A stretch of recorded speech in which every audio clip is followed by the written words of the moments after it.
તો મિત્રો, રવિવારની ટૂંકી વાર્તાનું નામ છે ખીટી. યુગો પહેલાની એક વાત છે. એક મંદિરની ધર્મશાળાની ઓસરીમાં બે સંન્યાસી ઝઘડતા હતા. ઝઘડવાનું કારણ એટલું જ હતું કે ઓસરીની ભીતે એક નાની એવી ખીટી હતી અને એના ઉપર જોડી પણ એક જ ડીંગડા એમ હતી.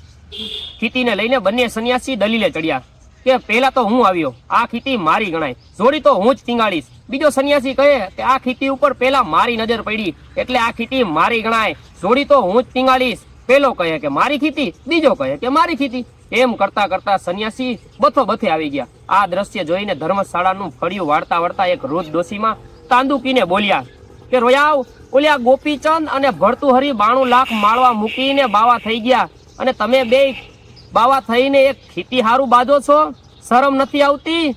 ધૂળ પડી તમારા ભેખમાં. આટલું જ સાંભળી બંને સંન્યાસી ભોઠા પડ્યા. ધર્મશાળાની નીકળી પોતપોતાના માર્ગે ચાલી નીકળ્યા. એવું કહેવાય છે કે બંને સંન્યાસી પોતે જ ગોપીચંદ અને ભર્તુહરી હતા. બધો રાજપાટ છોડી અને સંન્યાસી થયા હતા. પણ સાચું જ્ઞાન તો ઓલા પેલા ડોશીમાએ આપ્યું. તો મિત્રો, આનો બોધપાઠ શું છે ખબર છે?